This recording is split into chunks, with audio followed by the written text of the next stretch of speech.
우리는 종종 모든 문이 닫힌 순간에야 하나님이 진짜 열쇠를 쥐고 계심을 깨닫습니다. 아무리 애써도 열리지 않던 길, 기도조차 막혀버린 어둠 속에서 단 한 장의 말씀이 나를 붙들었습니다. 그 말씀이 바로 빌립보서 4장이었습니다. 처음엔 아무 변화도 없었습니다. 그저 매일 읽고 되뇌고 묵상했을 뿐인데 21일이 지난 어느 날 삶의 문 하나가 조용히 열렸습니다. 닫혀있던 길이 열리고 막혀있던 마음이 풀리며 내 안의 두려움이 사라졌습니다. 그때 깨달았습니다. 이건 기적이 아니라 하나님의 질서가 회복된 순간이었다는 것을. 루이스는 이렇게 말했습니다. 기적은 비정상의 침입이 아니라 하나님 나라의 질서가 이 땅 위로 들어오는 일이다. 이 말씀의 여정을 함께 걷고 싶으신가요? 지금 구독 버튼을 누르고 매일 주님 손길과 함께 당신의 삶에 임하는 말씀의 질서를 경험해 보세요. 사랑하는 성도님들, 우리는 살면서 수많은 염려를 짊어지고 살아갑니다.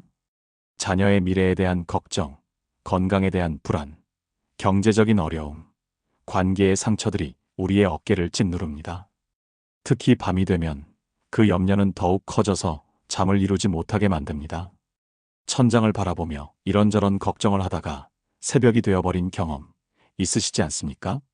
세상은 우리에게 끊임없이 걱정거리를 던져줍니다. 뉴스를 켜면 불안한 소식들이 쏟아지고 주변 사람들의 이야기를 듣다 보면 내 상황도 불안해집니다. 그렇게 염려는 눈덩이처럼 커져갑니다. 하지만 하나님은 우리에게 전혀 다른 길을 보여주십니다. 아무것도 염려하지 말고 다만 모든 일에 기도와 간구로 너희 구할 것을 감사함으로 하나님께 아뢰라. 빌립보서 4장 6절의 말씀입니다. 이 구절을 처음 읽었을 때 저는 솔직히 의문이 들었습니다. 아무것도 염려하지 말라니 그게 가능한 일일까? 우리는 인간인데 걱정하지 않을 수가 있을까? 하지만 이 말씀을 깊이 묵상하면서 깨달았습니다. 이것은 단순한 명령이 아니라 하나님께 내어놓으라는 따뜻한 초대라는 것을 말입니다. 사도 바울은 이 편지를 감옥에서 썼습니다. 그는 자유를 빼앗긴 채 좁은 감방에 갇혀 있었고 언제 처형당할지도 모르는 상황이었습니다. 그런데 그는 빌립보 교인들에게 염려하지 말라고 말합니다. 이것은 상황이 좋아서가 아니라 하나님을 신뢰하기 때문에 가능한 고백이었습니다. 바울은 계속해서 말합니다. 모든 일에 기도와 간구로 구할 것을 감사함으로 하나님께 아뢰라고 말입니다. 여기서 중요한 단어는 감사함으로입니다. 문제가 해결되면 감사하는 것이 아니라 문제를 가지고 하나님께 나아갈 때부터 감사하라는 것입니다. 왜냐하면 하나님이 들어주실 것을 믿기 때문입니다. 저는 이 말씀을 21일 동안 매일 아침 읽기로 결심했습니다. 그리고 제가 염려하는 모든 것들을 종이에 적었습니다. 건강 문제, 재정 문제, 관계의 어려움, 사역의 막힘 등 모든 것을 하나하나 적어 내려갔습니다. 그리고 매일 아침 빌립보서 4장 6절을 읽으며 그 염려들을 기도로 바꾸었습니다. 처음 며칠은 아무 변화도 느껴지지 않았습니다. 여전히 걱정은 밀려왔고 문제는 그대로였습니다. 하지만 계속해서 말씀을 읽고 기도하며 감사했습니다. 일주일이 지나자 조금씩 마음의 변화가 생기기 시작했습니다. 똑같은 상황인데도 불구하고 마음이 조금 더 가벼워지는 것을 느꼈습니다. 2주가 지나자 더 놀라운 일이 일어났습니다. 문제를 바라보는 시각이 달라진 것입니다. 전에는 문제가 산처럼 크게 보였는데 이제는 하나님이 그 산보다 훨씬 크다는 것이 보이기 시작했습니다. 그리고 3주가 되었을 때 제 마음에는 평안이 자리 잡았습니다. 상황은 완전히 해결되지 않았지만 마음은 고요해져 있었습니다. 교회에 출석하시는 김순자 권사님도 비슷한 경험을 하셨습니다. 권사님은 50대 후반의 분인데 몇 년 전 남편이 사업 실패로 큰 빚을 지게 되었습니다. 집까지 팔아야 하는 상황이 되자 권사님은 밤낮으로 걱정에 시달렸습니다. 잠을 이루지 못하고 식사도 제대로 하지 못했습니다. 그러다 어느 날 새벽 기도회에서 빌립보서 4장 6절 말씀을 듣게 되었습니다. 권사님은 그날부터 매일 이 말씀을 붙들고 기도하기 시작했습니다. 21일이 지난 후 권사님은 제게 이렇게 간증하셨습니다. 목사님, 빚은 아직 다 갚지 못했어요. 하지만 제 마음에 평안이 찾아왔어요. 하나님이 책임지신다는 확신이 생겼고, 그 확신 속에서 하루하루를 살아갈 힘을 얻었습니다. 그리고 놀랍게도 생각지도 못한 곳에서 도움의 손길들이 나타나기 시작했습니다. 세상은 그대로였지만 권사님은 달라져 있었습니다. 이것이 바로 말씀의 능력입니다. 평안은 상황의 결과가 아니라 믿음의 자리에서 흘러나온다는 것을 권사님은 체험하신 것입니다. 빌립보서 4장 7절은 이렇게 약속합니다. 그리하면 모든 지각에 뛰어난 하나님의 평강이 그리스도 예수 안에서 너희 마음과 생각을 지키시리라.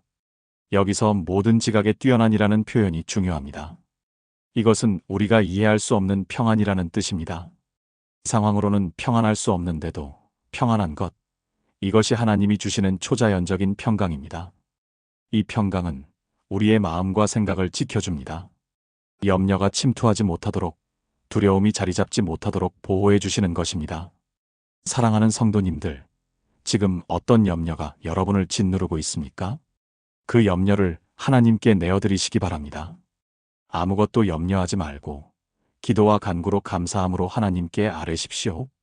그러면 하나님의 평강이 여러분의 마음과 생각을 지키실 것입니다.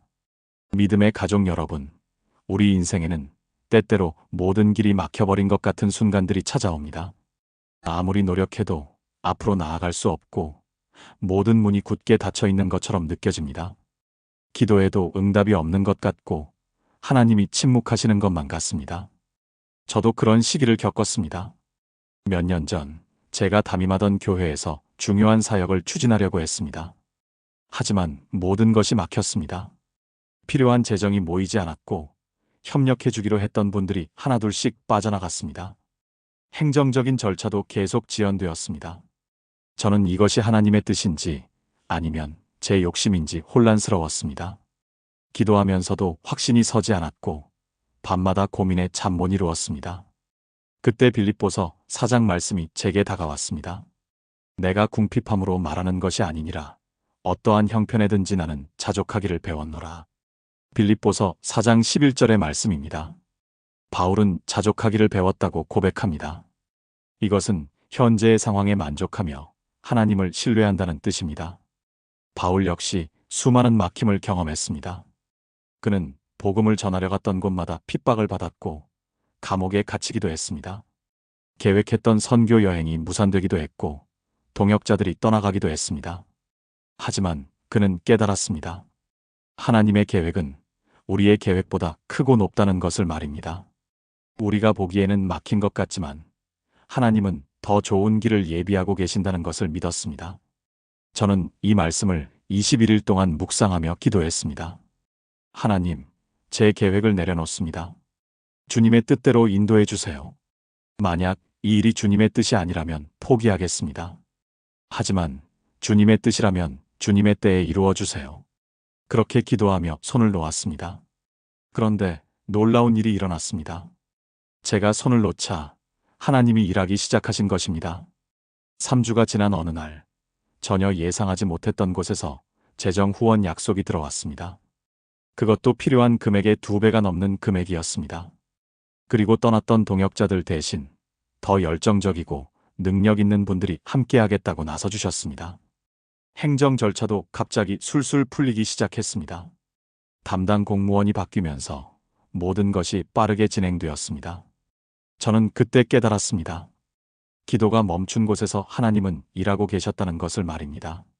제가 애쓰고 노력하던 그 시간 동안 하나님은 보이지 않는 곳에서 모든 것을 준비하고 계셨습니다. 이해할 수 없던 일들이 조용히 연결되기 시작했습니다. 사람의 계획으로는 불가능했던 일들이 하나님의 시간표 안에서 열렸습니다. 교회의 이정희 집사님도 비슷한 경험을 하셨습니다. 집사님은 60대 초반의 분으로 30년 넘게 한 직장에 다니셨습니다. 그런데 갑자기 회사가 구조조정을 하면서 명예퇴직 대상이 되었습니다. 집사님은 큰 충격을 받으셨습니다. 아직 대학 다니는 막내 아들도 있고 집 대출금도 남아있는 상황이었습니다.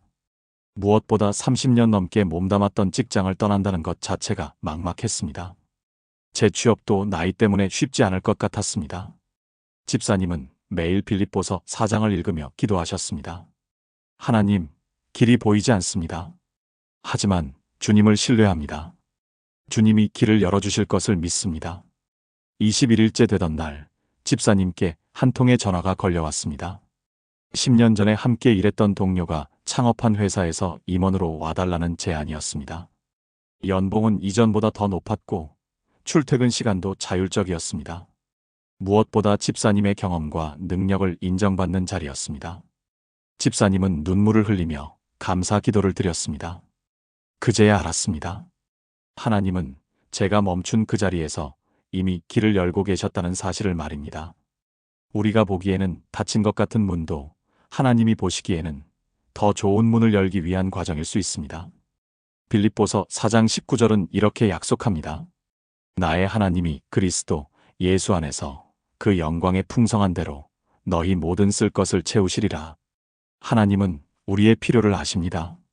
그리고 그것을 채우실 뿐만 아니라 풍성한 대로 채우십니다.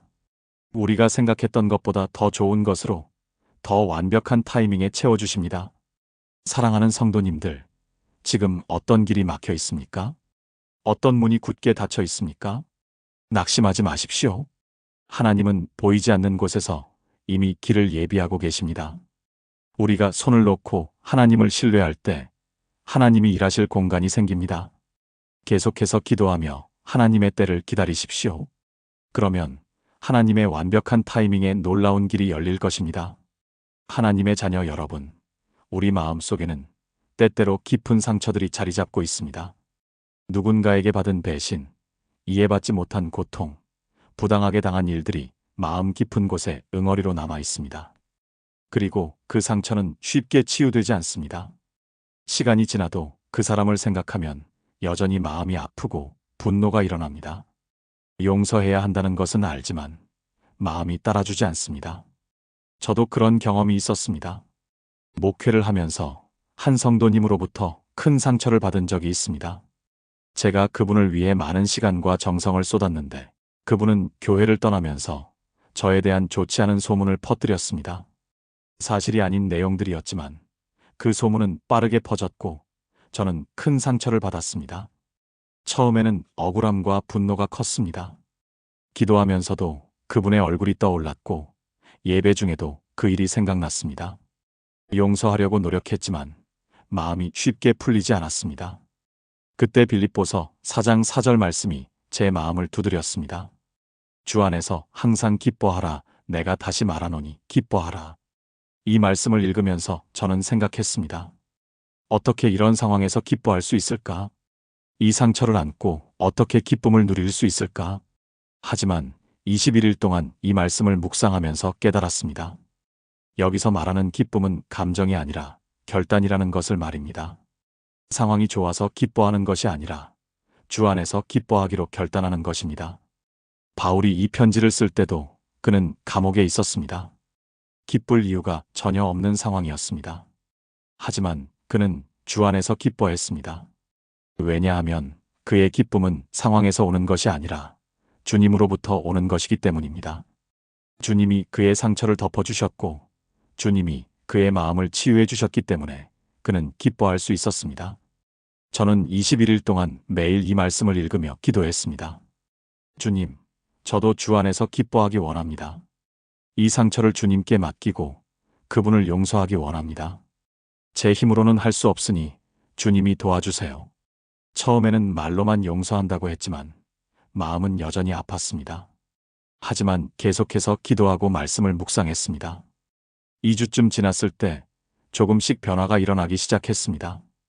그분을 생각할 때 분노보다는 안타까움이 먼저 들었습니다. 그분도 나름의 아픔이 있었을 것이라는 생각이 들었습니다. 3주가 지났을 때 저는 진심으로 그분을 용서할 수 있었습니다. 그리고 그분의 앞날을 위해 축복 기도를 드릴 수 있었습니다. 그 용서의 순간 제 마음의 상처는 사라지고 은혜가 그 자리를 채웠습니다.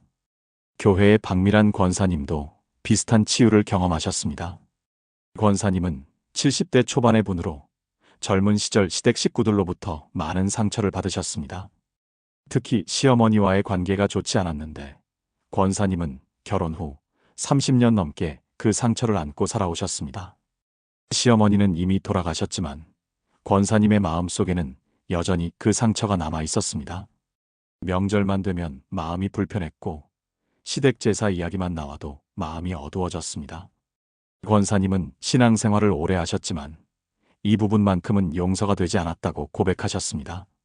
그런데 어느 날 새벽 기도회에서 빌립보서 4장 말씀을 묵상하게 되었습니다. 주 안에서 항상 기뻐하라는 말씀이 권사님의 마음을 파고들었습니다. 권사님은 21일 동안 매일 이 말씀을 붙들고 기도하셨습니다.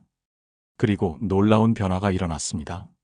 어느 날 기도하던 중에 권사님은 시어머니의 삶을 다시 생각해 보게 되었습니다. 시어머니도 어려운 시대를 살아온 분이었습니다. 전쟁을 겪었고 가난과 싸우며 자식들을 키웠습니다. 그분 나름대로는 최선을 다해 살았을 것입니다.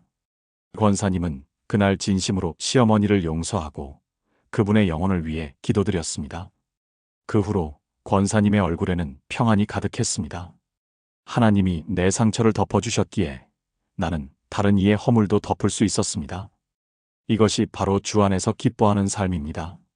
빌립보서 4장 5절은 이렇게 말씀합니다. 너희 관용을 모든 사람에게 알게 하라. 주께서 가까우시니라. 관용은 다른 사람의 허물을 덮어주는 것입니다. 우리가 이렇게 할 수 있는 이유는 주께서 가까이 계시기 때문입니다. 주님이 먼저 우리의 허물을 덮어주셨기 때문에 우리도 다른 이의 허물을 덮을 수 있습니다. 사랑하는 성도님들, 지금 마음속에 어떤 상처가 자리 잡고 있습니까? 누구를 용서하지 못해 괴로워하고 계십니까? 그 상처를 주님께 맡기시기 바랍니다. 주 안에서 기뻐하기로 결단하시기 바랍니다. 그러면 주님이 여러분의 상처를 치유해 주시고 용서할 수 있는 힘을 주실 것입니다. 용서는 상대방을 위한 것이 아니라 바로 여러분 자신을 자유롭게 하는 것입니다. 용서할 때 진정한 치유가 일어납니다.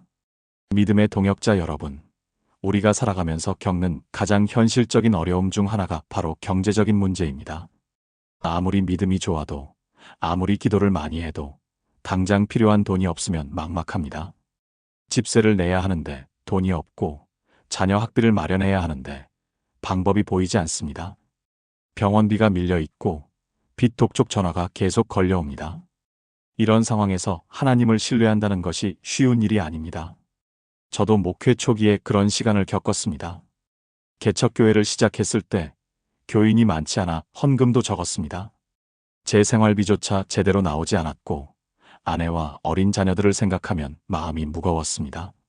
월세를 내지 못해 집주인에게 양해를 구해야 했고 전기세가 밀려 전기가 끊길 뻔한 적도 있었습니다. 그때는 정말 하나님이 계신가 의심이 들 정도로 힘들었습니다. 그런 시기에 빌립보서 4장 19절 말씀이 제게 다가왔습니다. 나의 하나님이 그리스도 예수 안에서 그 영광의 풍성한 대로 너희 모든 쓸 것을 채우시리라. 이 말씀을 처음 읽었을 때 솔직히 믿어지지 않았습니다. 지금 내 통장은 텅 비어 있는데 어떻게 하나님이 채우신다는 말인가? 하지만 21일 동안 이 말씀을 붙들고 기도하면서 깨닫기 시작했습니다. 바울이 이 말씀을 쓸 때 그는 빌립보 교회로부터 헌금을 받은 상태였습니다. 빌립보 교회는 가난한 교회였지만 바울을 돕기 위해 여러 번 헌금을 보냈습니다. 바울은 그들의 헌금을 받으면서 하나님의 공급하심을 체험했습니다. 그리고 확신했습니다. 하나님은 우리의 필요를 아시고 그것을 채우실 뿐만 아니라 풍성하게 채우신다는 것을 말입니다. 여기서 중요한 표현은 풍성한 대로입니다. 하나님은 우리의 부족을 간신히 메워주시는 분이 아닙니다. 그분의 풍성함으로 넘치도록 채워주시는 분입니다. 저는 이 말씀을 믿고 매일 기도했습니다. 하나님, 제 필요를 채워주세요. 주님의 풍성함으로 공급해주세요. 그리고 놀라운 일들이 일어나기 시작했습니다. 어느 날 몇 년 전에 알고 지내던 분이 갑자기 연락을 해왔습니다. 그분은 제가 개척교회를 하고 있다는 소식을 듣고 후원하고 싶다고 말씀하셨습니다.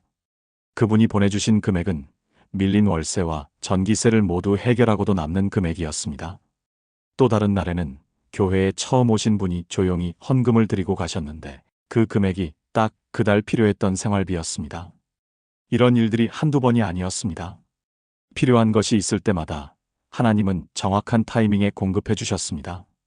때로는 예상하지 못한 수입이 생기기도 했고, 때로는 지출해야 할 일이 취소되기도 했습니다. 21일이 지난 후 저는 확신하게 되었습니다. 하나님은 정말로 우리의 필요를 아시고 풍성하게 채워주신다는 것을 말입니다. 교회의 최영수 집사님도 비슷한 경험을 하셨습니다. 집사님은 60대 중반의 자영업자로 몇 년 전 코로나로 인해 사업이 크게 어려워졌습니다. 매출이 급격히 떨어지면서 직원들 월급도 제때 주지 못하는 상황이 되었습니다. 은행 대출 이자도 밀리기 시작했고 폐업을 고민할 정도로 힘든 시기였습니다. 집사님은 매일 새벽에 일어나 빌립보서 4장 19절을 붙들고 기도하셨습니다. 하나님, 제 사업을 지켜주세요. 직원들과 가족들을 먹여 살려야 합니다. 주님의 풍성함으로 채워주세요. 21일째 되던 날, 놀라운 일이 일어났습니다. 5년 전에 거래했던 대기업 담당자로부터 연락이 온 것입니다. 새로운 프로젝트에 집사님의 회사가 꼭 필요하다며 계약을 제안했습니다. 그 계약 금액은 집사님이 한 해 동안 벌던 매출과 맞먹는 금액이었습니다. 집사님은 눈물을 흘리며 하나님께 감사드렸습니다. 그리고 그 후로도 계속해서 좋은 거래처들이 생겨났습니다. 2년이 지난 지금 집사님의 사업은 코로나 이전보다 더 성장했습니다. 막혀있던 길이 풀릴 때마다 그 안에는 하나님의 섭리가 있었습니다. 필요한 것이 공급되었고 멈춰있던 일들이 다시 움직이기 시작했습니다. 이 구절은 약속이 아니라 현실이었습니다. 하나님은 부족을 채우시는 분이 아니라 풍성함으로 덮으시는 분이셨습니다. 빌립보서 4장 12절은 이렇게 말씀합니다. 나는 비천에 처할 줄도 알고 풍부에 처할 줄도 알아. 모든 일 곧 배부름과 배고픔과 풍부와 궁핍에도 처할 줄 아는 일체의 비결을 배웠노라. 바울은 어떤 상황에서도 자족할 줄 아는 비결을 배웠습니다. 그 비결은 하나님이 공급하신다는 믿음이었습니다. 사랑하는 성도님들, 지금 경제적으로 어려운 상황에 계십니까? 막막하고 답답한 마음이 드십니까? 하나님을 신뢰하시기 바랍니다. 하나님은 여러분의 필요를 아시고 그분의 풍성함으로 채워주실 것입니다. 빌립보서 4장 19절 말씀을 붙들고 21일 동안 기도해 보십시오. 그러면 하나님의 공급하심을 체험하게 될 것입니다. 사랑하는 성도님들, 우리는 살아가면서 얼마나 많은 불평을 하며 살아갑니까? 날씨가 더우면 덥다고 불평하고 추우면 춥다고 불평합니다. 일이 많으면 힘들다고 하고 일이 없으면 무료하다고 합니다. 건강할 때는 당연하게 여기다가 아플 때야 건강의 소중함을 깨닫습니다. 불평은 우리의 습관이 되어버렸습니다. 저도 그랬습니다. 목회를 하면서 교인들이 늘지 않으면 불평했고 재정이 부족하면 불평했습니다. 다른 교회와 비교하며 우리 교회가 작다고 불만스러워했습니다. 그러던 어느 날 빌립보서 4장 말씀이 제 마음을 찔렀습니다. 빌립보서 4장 6절은 이렇게 말씀합니다. 아무것도 염려하지 말고 다만 모든 일에 기도와 간구로 너희 구할 것을 감사함으로 하나님께 아뢰라. 여기서 핵심 단어는 감사함으로입니다. 문제가 해결된 후에 감사하는 것이 아니라 문제를 가지고 하나님께 나아갈 때부터 감사하라는 것입니다. 이것은 상황에 대한 감사가 아니라 하나님에 대한 감사입니다. 상황은 어려워도 하나님이 함께 하신다는 것에 감사하는 것입니다. 문제는 여전히 있어도 하나님이 들어주실 것을 믿기에 감사하는 것입니다. 바울은 감옥에서 이 편지를 썼습니다. 감사할 이유가 전혀 없는 상황이었습니다. 하지만 그는 감사했습니다. 왜냐하면 그의 감사는 상황에 기초한 것이 아니라 하나님께 기초한 것이기 때문입니다. 저는 21일 동안 매일 감사일기를 쓰기 시작했습니다. 하루에 최소 3가지씩 감사한 일을 적어내려갔습니다. 처음에는 쉽지 않았습니다. 특별히 감사할 일이 없는 날도 많았기 때문입니다. 하지만 억지로라도 찾아서 적었습니다. 오늘도 숨 쉴 수 있어서 감사합니다. 오늘도 가족이 건강해서 감사합니다. 오늘도 하나님의 말씀을 읽을 수 있어서 감사합니다. 이렇게 시작했는데 일주일쯤 지나자 변화가 생기기 시작했습니다. 감사할 거리가 눈에 보이기 시작한 것입니다. 전에는 당연하게 여겼던 것들이 감사한 것들로 보였습니다. 아침에 눈을 뜰 수 있다는 것, 밥을 먹을 수 있다는 것, 걸을 수 있다는 것 모두가 감사한 일이었습니다. 2주가 지나자 더 놀라운 변화가 일어났습니다. 어려운 상황 속에서도 감사할 수 있게 된 것입니다. 문제가 생겼을 때도 이것을 통해 하나님이 무엇을 가르치실까 기대하며 감사할 수 있었습니다. 3주가 되었을 때 감사는 제 삶의 습관이 되어 있었습니다. 아침에 일어나면 자연스럽게 감사 기도가 나왔고 밤에 잠들기 전에도 그날의 감사 제목들이 떠올랐습니다. 교회의 강은희 권사님도 감사 훈련을 통해 삶이 변화되었습니다. 권사님은 50대 후반의 분으로 성격이 좀 부정적인 편이셨습니다. 항상 걱정이 많으시고 불평도 많으셨습니다. 건강도 좋지 않으셨는데 이것저것 아픈 곳이 많아서 늘 힘들어 하셨습니다. 그런 권사님이 어느 날 새벽 기도회에서 빌립보서 4장 말씀을 듣고 결심하셨습니다. 21일 동안 매일 감사 일기를 쓰겠다고 말입니다. 처음에는 정말 힘들었다고 하셨습니다. 감사할 게 뭐가 있냐며 투덜거리기도 하셨습니다.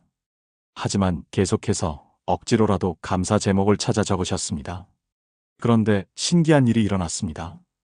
2주쯤 지나자 권사님의 표정이 밝아지기 시작한 것입니다.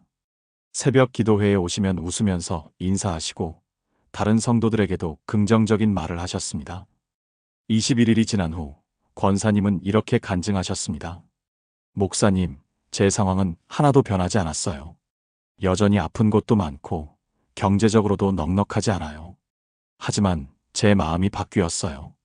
전에는 없는 것만 보였는데 이제는 있는 것이 보여요. 전에는 불평만 했는데 이제는 감사할 수 있어요. 그리고 놀랍게도 건강도 좋아지셨습니다. 몸이 아픈 것은 마찬가지였지만 마음이 편안해지니 통증도 덜 느껴진다고 하셨습니다. 21일이 끝날 즈음 나는 기적보다 감사를 배우고 있었습니다. 문제가 해결되기 전에 감사했고 눈에 보이지 않아도 감사했습니다. 그 순간 깨달았습니다. 감사는 현실을 바꾸는 힘이 아니라 현실을 해석하는 시선이라는 것을 말입니다. 그리고 그 시선 속에 모든 것이 하나님의 은혜로 보이기 시작했습니다. 데살로니가전서 5장 18절은 이렇게 말씀합니다. 범사에 감사하라. 이것이 그리스도 예수 안에서 너희를 향하신 하나님의 뜻이니라. 범사에 감사하라는 것은 모든 상황에 감사하라는 뜻이 아닙니다. 모든 상황 속에서도 하나님께 감사하라는 뜻입니다. 좋은 일에만 감사하는 것은 누구나 할 수 있습니다. 하지만 어려운 상황에서도 감사할 수 있다면 그것이 진정한 믿음입니다. 사랑하는 성도님들, 오늘부터 감사 일기를 써보시기 바랍니다. 하루에 3가지씩만 감사한 일을 적어보십시오. 21일 동안 꾸준히 하다 보면 여러분의 시선이 바뀔 것입니다. 불평 대신 감사가, 원망 대신 찬양이 여러분의 입에서 나올 것입니다. 그리고 그때 여러분은 진정한 기쁨을 경험하게 될 것입니다. 하나님의 자녀 여러분, 우리는 모두 믿음으로 신앙생활을 시작합니다. 하지만 그 믿음은 때때로 흔들립니다. 기도해도 응답이 없는 것 같고 말씀을 읽어도 마음에 와닿지 않을 때가 있습니다. 하나님이 정말 살아계신가, 내 기도를 들으시는가 의심이 들 때도 있습니다.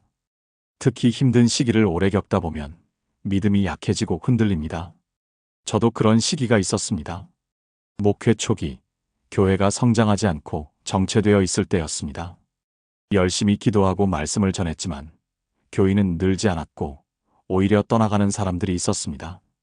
재정도 어려웠고 사역도 막혔습니다. 그때 저는 정말 하나님의 뜻인지 제가 잘못된 길을 가는 것인지 혼란스러웠습니다.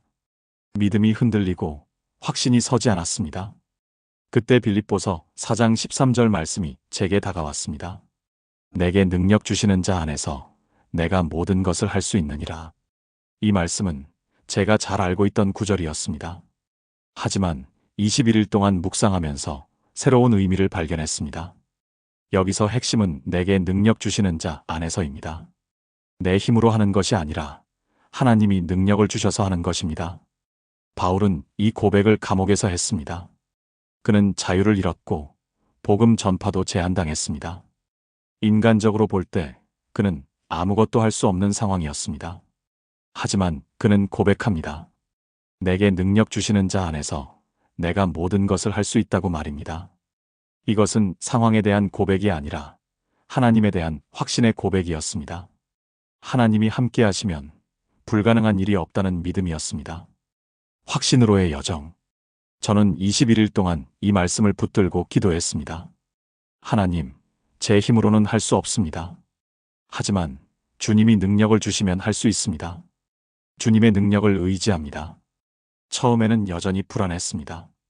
상황은 변하지 않았고 앞길은 여전히 막막했습니다. 하지만 계속해서 말씀을 묵상하고 기도했습니다. 일주일쯤 지나자 조금씩 마음의 평안이 찾아왔습니다.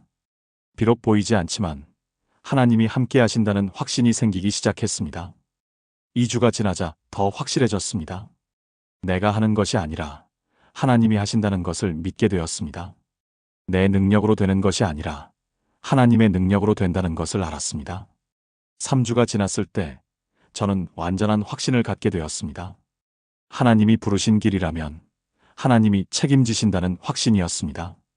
그 확신 속에서 저는 다시 담대해졌고 사역의 힘을 얻었습니다. 교회의 윤태식 집사님도 비슷한 확신을 경험하셨습니다. 집사님은 40대 후반의 직장인으로 몇 년 전 갑자기 암 진단을 받으셨습니다. 초기 단계였지만 집사님은 큰 충격을 받으셨습니다. 아직 어린 자녀들도 있었고 부모님도 모셔야 했습니다. 앞으로 어떻게 될지 불안하고 두려웠습니다. 믿음은 있었지만 확신이 서지 않았습니다. 하나님이 나를 고쳐주실까? 만약 안 고쳐주시면 어떡하지? 이런 생각들이 집사님을 괴롭혔습니다. 그때 집사님은 빌립보서 4장 13절 말씀을 붙들기 시작했습니다.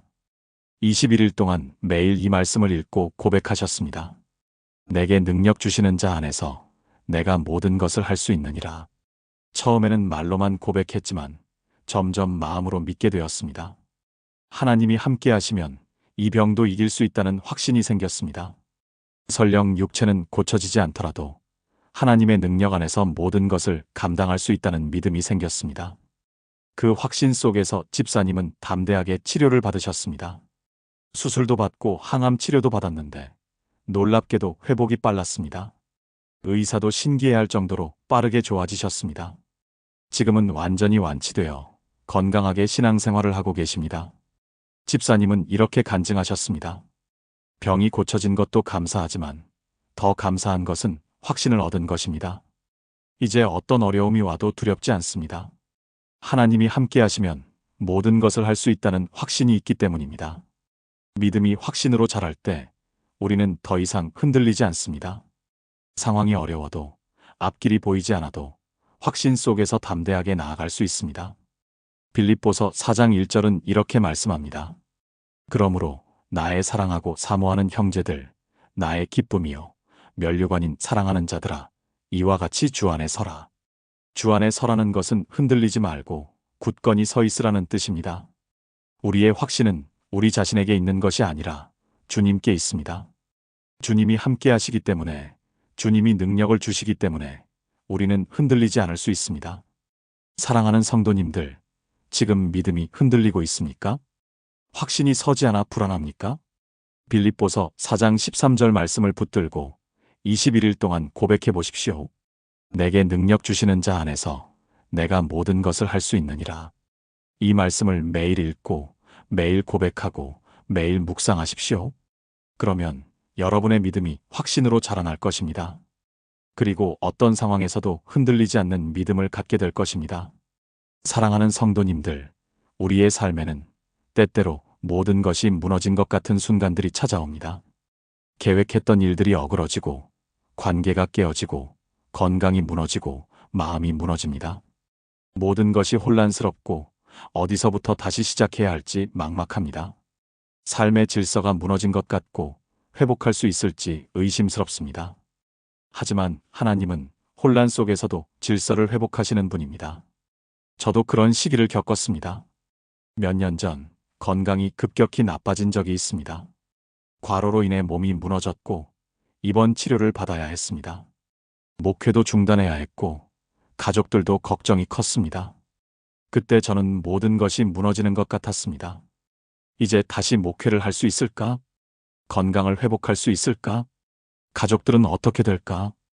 이런 걱정들이 저를 짓눌렀습니다. 그때 빌립보서 4장 전체를 다시 읽게 되었습니다. 그리고 깨달았습니다. 이 말씀들은 단순히 좋은 교훈이 아니라 삶의 질서를 회복시키는 하나님의 처방전이라는 것을 말입니다. 염려하지 말고 기도하라는 것, 주 안에서 기뻐하라는 것, 감사하라는 것, 자족하라는 것, 모든 것을 할 수 있다고 고백하라는 것. 이 모든 말씀들이 우리 삶에 하나님의 질서를 세우는 원리들이었습니다. 우리가 이 말씀대로 살 때 하나님의 질서가 우리 삶에 임하는 것입니다. 루이스는 이렇게 말했습니다. 기적은 비정상의 침입이 아니라 하나님 나라의 질서가 이 땅 위로 들어오는 일이다. 저는 이 말을 21일간의 여정을 마치며 깊이 공감하게 되었습니다. 제가 경험한 것은 기적이 아니라 하나님의 질서가 제 삶에 회복된 것이었습니다. 21일 동안 빌립보서 4장을 읽고 묵상하며 기도한 후 제 삶에는 많은 변화가 일어났습니다. 염려가 평안으로 바뀌었습니다. 닫혔던 길이 열리기 시작했습니다. 마음의 상처가 치유되었습니다. 재정의 문이 풀렸습니다. 감사가 습관이 되었습니다. 믿음이 확신으로 자랐습니다. 이 모든 것이 단순히 상황이 좋아진 것이 아니었습니다. 제 안에 하나님의 질서가 회복된 것이었습니다. 하나님을 바라보는 시선이 바뀌고, 삶을 해석하는 관점이 바뀌고, 문제를 대하는 태도가 바뀌었습니다. 그리고 그 변화 속에서 모든 것이 새로워졌습니다. 건강도 회복되기 시작했습니다. 의사들도 놀랄 정도로 빠르게 좋아졌습니다. 그리고 다시 목회 현장으로 돌아갈 수 있었습니다. 교회의 김영희 권사님도 질서의 회복을 경험하셨습니다. 권사님은 70대 초반의 분으로 몇 년 전 남편을 여의셨습니다. 평생을 함께 살아온 배우자를 잃은 슬픔은 컸습니다. 권사님은 우울증에 빠져 집 밖으로 나오지도 않으셨습니다. 식사도 제대로 하지 않고 잠도 제대로 자지 못했습니다.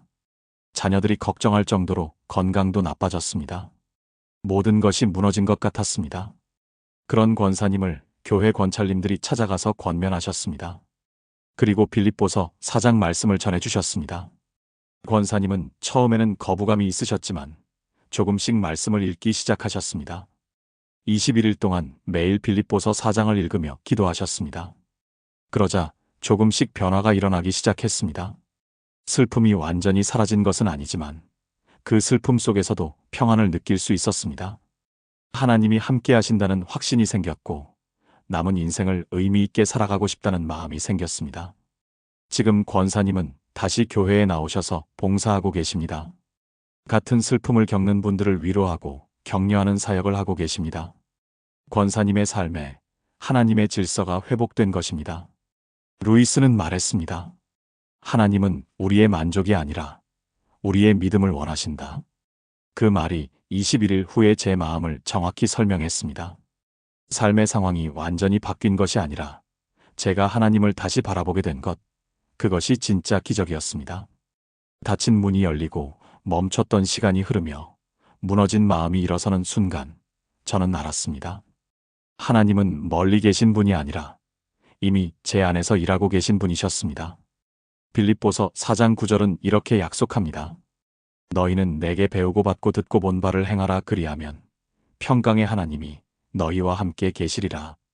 평강의 하나님이 함께 계시는 것, 이것이 바로 질서의 회복입니다. 하나님이 함께 하실 때 우리 삶에는 평강의 질서가 임합니다. 혼란이 정리되고 무너진 것이 세워지고 어두운 것이 밝아집니다. 사랑하는 성도님들, 지금 삶의 질서가 무너져 있습니까? 모든 것이 혼란스럽고 막막합니까? 빌립보서 4장 말씀을 21일 동안 읽어보십시오. 그러면 여러분의 삶에도 하나님의 질서가 회복될 것입니다. 평강의 하나님이 여러분과 함께 하실 것입니다. 사랑하는 성도님들, 지금까지 21일간 빌립보서 4장을 읽으며 경험한 7가지 놀라운 일들을 나누었습니다. 첫째, 염려가 평안으로 바뀌었습니다. 둘째, 닫혔던 길이 열렸습니다. 셋째, 마음의 상처가 치유되었습니다. 넷째, 재정의 문이 풀렸습니다. 다섯째, 감사가 습관이 되었습니다. 여섯째, 믿음이 확신으로 자랐습니다. 일곱째, 삶의 질서가 회복되었습니다. 이 모든 것은 단순히 상황이 좋아진 것이 아닙니다. 하나님의 말씀이 우리 삶에 역사하여 하나님의 질서가 임한 것입니다. 여러분도 오늘부터 빌립보서 4장을 21일 동안 읽어보시기 바랍니다. 매일 아침 일어나서 읽으시고 묵상하시고 기도하십시오. 그러면 여러분의 삶에도 놀라운 일들이 일어날 것입니다. 이 영상이 도움이 되셨다면 좋아요 버튼을 눌러주시고 댓글로 여러분의 생각을 나눠주시기 바랍니다. 그리고 구독과 알림 설정을 해두시면 앞으로도 은혜로운 말씀을 계속 받아보실 수 있습니다. 사랑하는 성도님들, 이 영상이 여러분의 마음에도 조용한 회복의 문을 여는 시간이 되길 바랍니다. 아멘으로 고백하시고 주님과 함께 그 21일을 걸어가 보세요. 말씀은 반드시 살아 움직입니다. 그리고 하나님은 오늘도 여러분의 삶 안에서 일하고 계십니다. 여러분 모두에게 하나님의 평강과 은혜가 충만하시기를 축복합니다. 주 예수 그리스도의 이름으로 기도합니다. 아멘.